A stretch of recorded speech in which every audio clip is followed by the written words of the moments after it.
So, Mr. Rizwan, let's go back to the beginning. What kind of child were you, and what inspired you to become a pilot? So I think I was a very happy child. I was a happy-go-lucky type person, and what inspired me to become a pilot is actually quite difficult to say because, yes, as a child, everybody says these things, right? Oh, I want to be a pilot, maybe a firefighter. I don't think so. I meant it, but throughout my life, I thought maybe I'll become a software engineer. Then when I was in my 10th grade, I thought I'll do aeronautical engineering, but I wasn't the best in my math and physics. When I completed my 12th, I realized I couldn't get into aeronautical engineering. I didn't get the best of scores in 12th either. So all of a sudden, somebody told me, "Why don't you be a pilot instead?" In fact, it's crazy. I went to AME, Aircraft Maintenance Engineering Institute in Bangalore, because aeronautical universities wouldn't, recruit me with my scores. And the person who was giving me a tour of the facility at the AME in Hebbal, Bangalore, told me, "Why don't you be a pilot instead?" And my question was, "Wait, do you offer pilot training here?" And he said, "No." I'm like, "Why are you offering me something you don't even have here, right?" But that got stuck. I go home, I'm talking to my mom and dad, and suddenly I told them I want to be a pilot instead. And within a few months, I was in the pilot training academy in Central Florida, starting my pilot training, and I was just 18. So I think it just happened all of a sudden, I would say. So, as a child, sir, what did you dream of becoming before you even knew about aviation?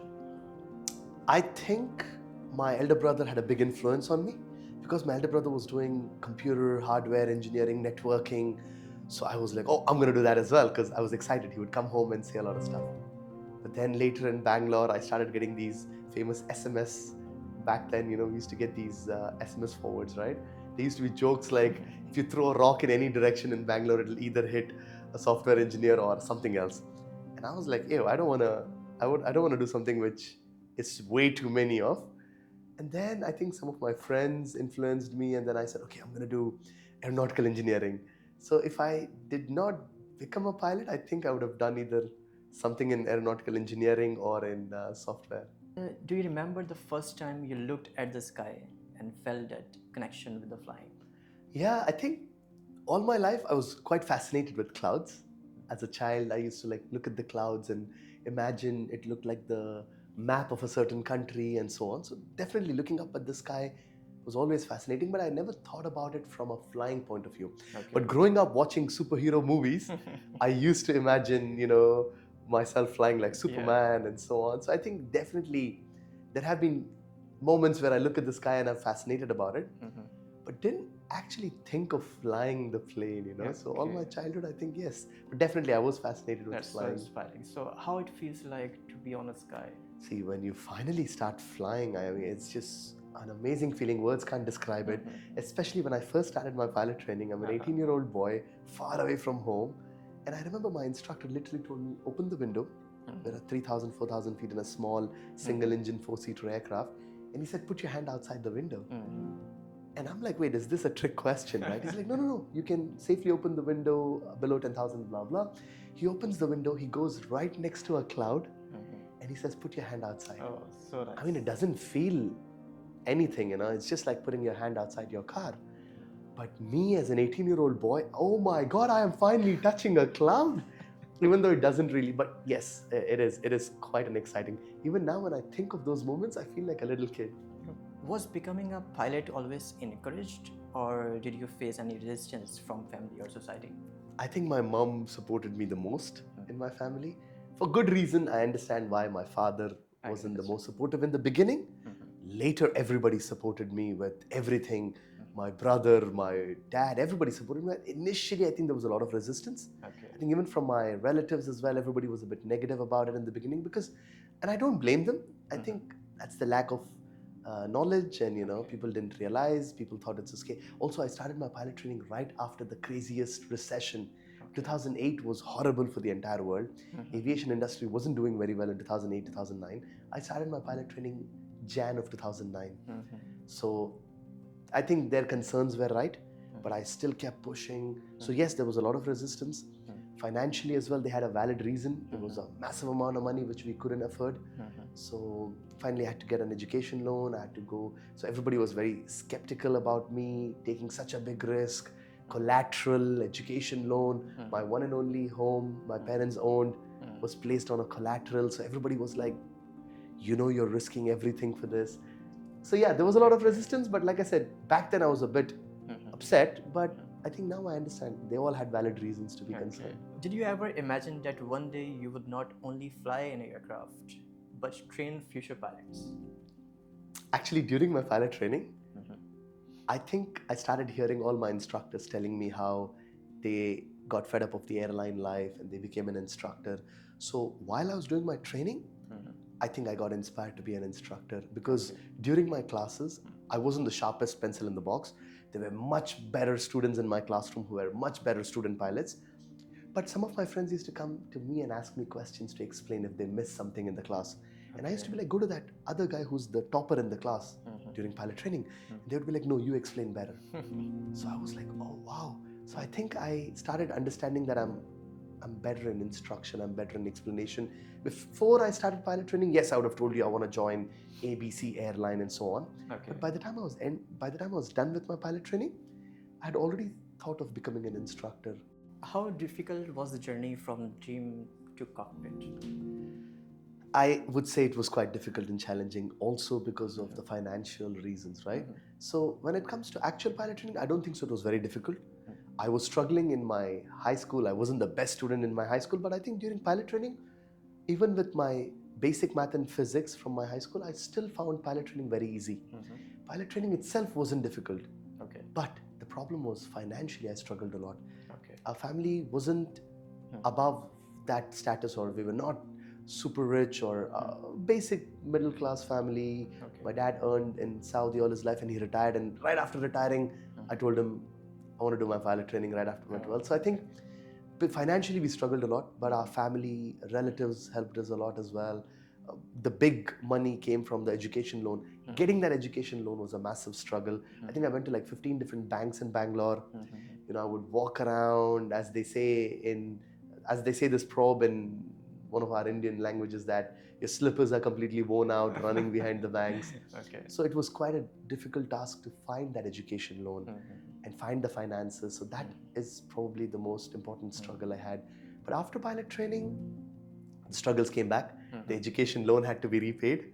And then, recession, as I said, 2009 and 10 wasn't the best for aviation. Not many companies around the world were hiring. So that struggle was quite real after pilot training, where I couldn't secure a job.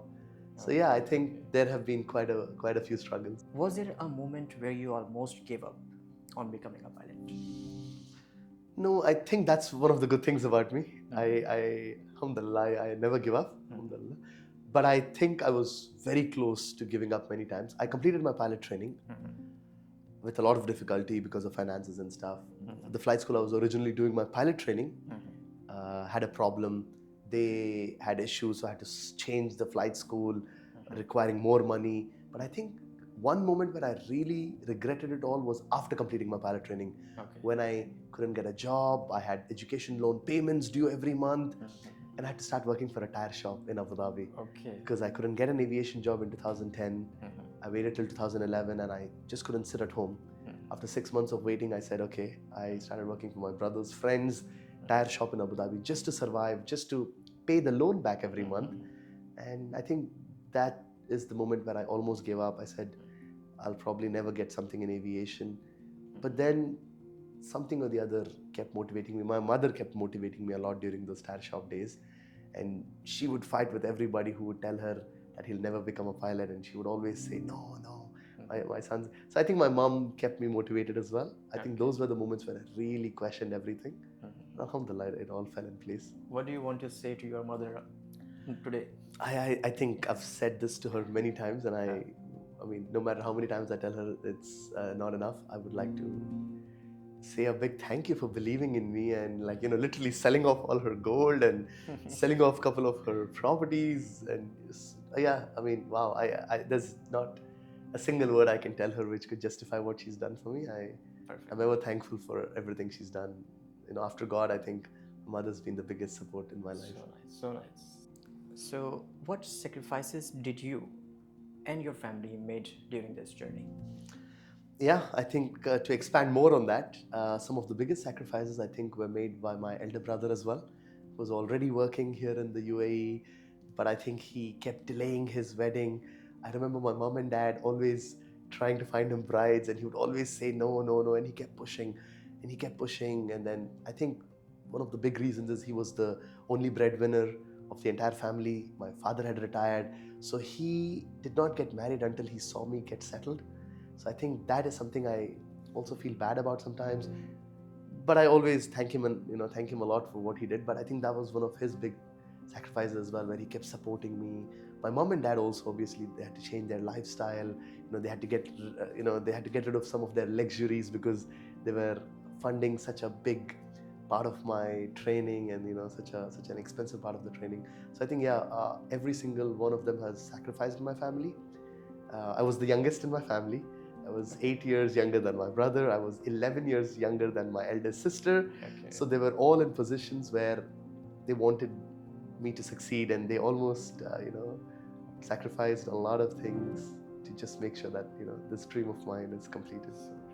Who believed in you when the journey felt impossible? I think by the time the journey had become super difficult, all my close family members had super high belief in me. But I think my sister and my mother had exceptional belief. Even when my brother and my dad, obviously being the breadwinners of the home, more logical, and they're thinking with their brain. I think my mom and my elder sister kept thinking from their heart. And I remember my sister would send me audio messages with a lot of love and passion, saying, "You'll definitely make it, don't worry." And I don't blame my brother and father for not being on the same page, because they were the ones who were struggling and finding the money to keep funding my endless requirements of money. So I think, I would say my sister and my mom had a very special place. Okay. So the next question, what was going through your mind on your first solo flight? When I went through my first solo flight, I think I was just excited. I was just excited. See, what happens is when you fly the plane for the first time, you've already done this so many times. At that moment, you're not actually thinking of emotions and stuff. Right before you jump into the plane, you're excited. But the minute you're on the controls, you go into this hyper-focus mode. You're just thinking of all the stuff your instructors told you. My instructor was like, really, really strict. And, I think I was not thinking about anything else, just going through the checklist, just going through the most important information. I don't remember much what happened during my solo flight because I think it was just so monotonous and focused and just going through it. But I remember after touchdown and after landing and after walking out, being super excited and calling my mother and stuff. But during the solo flight, I think it was a very, very regular, professional, just in the zone kind of a thing. So the aviation is really demanding. Oh, yes. How do you manage personal life with such responsibility? It is a very demanding industry. See, the good thing is I'm not an airline pilot. I'm an instructor for the last 11 years. So it's a little bit different. As an airline pilot, I know my friends, my peers, they all say the responsibility is very, very high. Okay. But from my point of view, my responsibility is a little bit different. I'm responsible for training the next generation of pilots. I take care of all the initial theory classes, the simulator training. So I'm like a level 1 instructor. I'm not one of the high-level instructors. I'm a level 1 instructor. I take care of the foundation level. So I do have a responsibility of setting the foundation right. Because I'm one of the first instructors and I'm Basically, the face. It's a big responsibility. I actually think that is a big responsibility as well. Even though I'm not carrying 300 passengers every day as an airline pilot, my responsibility is to make sure that the student doesn't hate pilot training. Because I remember some students telling me that they hated pilot training because of one of the first instructors they met ruined it for them. So I have to make sure that the students I meet who are fresh off the high school, they're brand new students joining the campus. And within the first 3 to 4 months when I'm teaching them, I have to set the foundation right. And if they get that foundation messed up, then their entire pilot training will be messed up. Other instructors at the next level will also complain if I don't do my job right. So it is a lot of responsibility. Family life, responsibility, work. Yes, sometimes it's difficult, but I think after habit, right? After it becomes a habit, the more you push yourself, it becomes a routine. Everything you do, if you do it consistently, it becomes easy. Exactly. So what does your family mean to you in this journey? I think family comes first. As I said, my entire journey has been, has been amazing. All thanks to my family. So I would say family comes first. Right after God, right after the Creator. I think family. Yeah. Family support. Okay. How do you mentally disconnect from flying and stay grounded as a human being? I think that's been a struggle, and I think God did a beautiful thing by putting me in that tire shop for a year and a half, almost 2 years. I think that really showed me the value of life. I know I like to stay humble today, no matter how much of fame I get. Alhamdulillah, the last 2-3 years has been amazing. But I always think of my tire shop days, and I always tell myself, if God wants, He can send me back to the tire shop and do those crazy things I used to do. So I think that keeps me humble. That keeps me away from getting airheaded. I think definitely I owe it to that experience in the tire shop where I saw the reality of life and how people struggle. And I used to install tires and batteries, so I saw the real struggle of people, and I think that's what keeps me motivated. Okay. So, in your own words, what does leadership truly mean? Leadership, I think, in one word, is responsibility. Leadership is all about inspiring the next generation. I think for me, that's what leadership is. Leadership is actually leading, and leading by example, not just by commanding and staying in the back of the line and just telling somebody to do certain things. I think leadership is you picking up the shovel or you picking up the instruments and going and showing them how it's done. Exactly. Do you believe leaders are born or made through hardship or experience? They're definitely made. They're definitely created with a lot of hardship. I think some people have that inbuilt leadership for sure. So I would say maybe some people are born a leader, but they still need a lot of practice and they need a lot of fine tuning to become that great leader, right? So yeah, definitely hardship and these things really shape you. Okay. How has being responsible for life shaped your definition of leadership? I think definitely I owe it back to my experiences, everything I learned, even during my training, even after my training. Definitely what I would say is some of the experiences when you meet people, especially travel. I think travel is one of the best teachers. When you travel around the world, meet people from different cultures, you start realizing... With different knowledge, yeah. Yeah, and you start realizing, wait, what are we so airheaded about? Right? So I think definitely struggles, hardships will teach you a lot, but travel teaches you on a next level. Exactly. So I think those are what I would say has defined me. Okay. What leadership quality do you believe most people underestimate? I think one of the biggest quality people is, I think, being humble. Okay. When people talk about the leadership qualities, they don't understand that you also have to be humble when you're a leader. A lot of people feel like, oh, you can get very arrogant. That's because that's how a leader is supposed to be. I think that's one of the things which I feel like not many people realize, that you can be a leader and still be very humble. Can you share a moment when you had to make a tough decision as a leader, either in the cockpit or in life?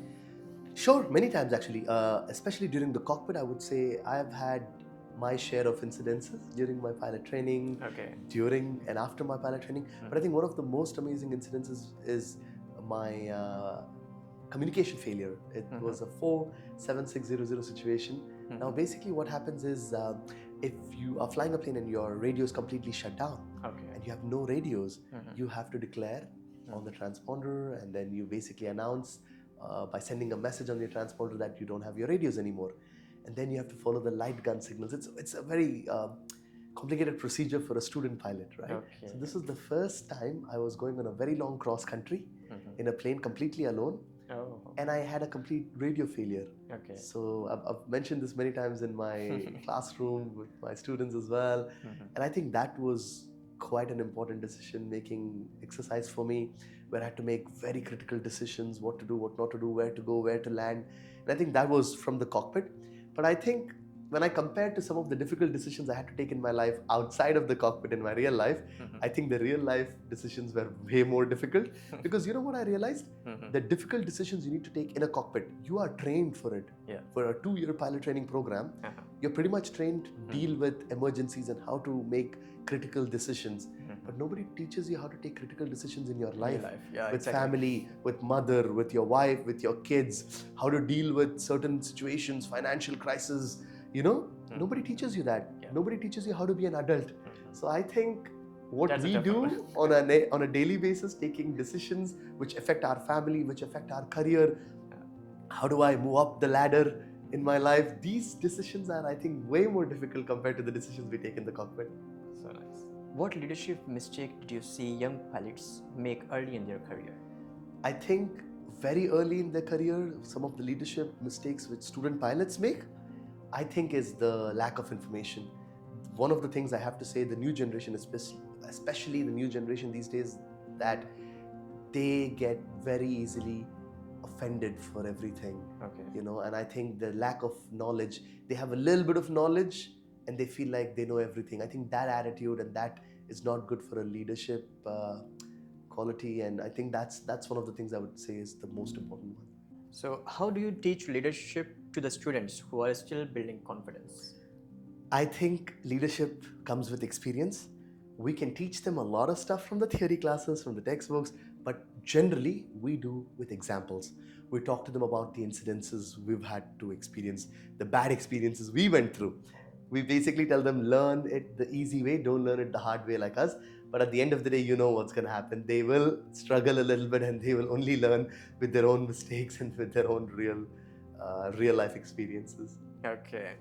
And how do you lead when authority is questioned or pressure is high? Right? See, that is very important. When your authority is questioned, you have to set the lines straight. You have to draw some clear lines, because you have to respect the authority, you have to respect the rules and regulations. So during pilot training, you be nice and humble and you try to be a fun instructor, but then when certain lines are crossed, you have to discipline them. Okay. So that's what I would say. Okay. What values do you try to pass on to your students beyond flying skills? I think most important value is integrity. Okay. Right? No matter which airline you go to, they're not going to hire you as a pilot just because you know how to fly a plane and just because you have a certificate. They will hire you because of a lot of other personal skills. Most of the pilot training interviews in airlines or any other organization, Okay. any type of aviation job, they're not only looking at your skills. That's probably 40-50% or maybe even less. The other 60 to 50% is your integrity, your interpersonal skills, the way how you treat people around you, the way how you're nice and humble, and you make people comfortable around you. I think those are very important skills. If fear did not exist, what would most people achieve differently? I think they would have achieved way more, because if I think of a lot of things I couldn't accomplish because I was a bit fearful, I was a bit afraid of taking that risk. So I think if more people are trying to take those risks, if more people are not fearful, we would achieve a lot more, including myself. I feel like I missed a lot of trains in life, not literally, but I missed a lot of great opportunities in life because I was a bit scared to take that leap of faith and jump. Okay. I was afraid as well. So yeah. What does failure teach that success never can? Failure teaches you a lot of things that success can never teach you, because if you instantly get success, very soon you'll actually come down as well. That's not going to be a long-term success, to be honest. And we know a lot of examples of people who instantly get success and it doesn't. And to be honest, success doesn't taste the same without tasting failure. The sweetness of success is only sweet because you've tasted failure, you know. And I think failure teaches you a lot more better. It teaches you to be humble. And failure teaches you that even if you get successful, and God forbid something goes wrong and you come back to the failure point, you know how to regrow it again. But if you only found success without tasting failure, you go crazy and you go mental when you lose that success. So nice. What kind of leaders does the world need today? We need leaders. We need leaders who are actually leaders, who lead by example, who are humble, who have integrity, who are trustworthy, and more importantly, accountable. I think that's the big word. We need leaders who are accountable. Okay. What advice would you give to your younger self, the child who once looked at the sky and dreamed? If I can speak to my old self, I would say be patient. Okay. Be patient. Definitely believe in God more and believe in His plan, and just have patience. Okay. Have patience. You will achieve it. You'll achieve it. Yeah. You'll reach a lot of great things, you'll get a lot of good things. Just be patient. Okay. When your career is looked back upon, how do you want to be remembered as a pilot, an instructor, or a leader? I think from my career point of view, I want to be remembered as an educator in aviation. I want to be remembered as someone who helped people understand some of the misconceptions.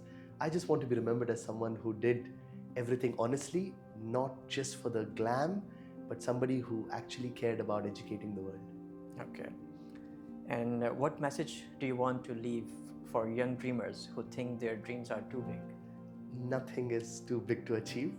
I think if anything from my story, what I've realized is that no dream is small, no dream is too big to be achieved, as long as you're passionate, you're persistent and patient. If you have these three qualities, if you have these three P's, passion, persistence and patience, you'll definitely achieve whatever you want to achieve. Okay. So finally, if you could summarize your whole life philosophy in one sentence, what it would be? I think it would be very difficult to do that, but in one line, if I have to explain or if I have to summarize my whole life philosophy, is that just trust the Creator and keep working hard. Trust the Creator, keep working hard. Don't worry about what people say. Just keep moving, just keep moving, just keep moving. Our next session is a rapid fire round. So, sky or ground? Sky. Discipline or passion? Discipline. Instructor or student? Who teaches you more?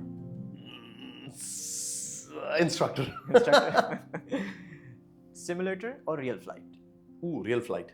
One word to describe leadership. Responsibility. One habit every leader must have.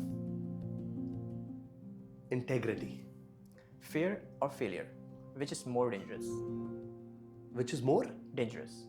Fear or failure? Which is more dangerous? Fear. Okay. Early morning or late nights? Early morning. Okay. One quality you never compromise on? I would say integrity again. Okay. Advice to your younger self in one word? Have sabr. Be patient. Okay. So, Mr. Rizwan, after being a part of LeadersTalk.Global, how do you feel about the platform, this platform basically, and its vision? I have to say thank you so much to Leaders Talk Global. I think these platforms, these initiatives are so amazing. I think what you guys are doing is an amazing job, because I've recently seen your YouTube as well. I've seen a bunch of YouTube videos. I saw your interviews with doctors, interior designers. I think you're talking to real people. You're talking to real, the real hardworking, everyday person, and people are learning about their experiences. So I think I'm honored to be part of this session. I'm really happy to be invited for this session to begin with. And I would like to say that what you guys are doing is amazing. I'm quite happy to be part of this session. The reason I accepted this is because I love what you guys are doing. So good job. Thank you so Good much, job. Mr. Kudos Rizwan. to you guys. Thank you so much for being a part of our journey. Thank you so much. And it was really inspiring. Literally, when I saw your first video on Instagram, and you were talking about your skills and what you are teaching, Thank you you so have much. a genuine story of leadership, struggle, and who dreamed and achieved. Thank you so much. Thank you so much, Mr. Rizwan. Thank you once again. Thank you to your company for organizing this. And thank you to Leaders Talk Global. And I wish you guys all the best. I hope to see you guys again someday soon. Inshallah. Thank you so much. Thank you for having me. much. Thank you so much.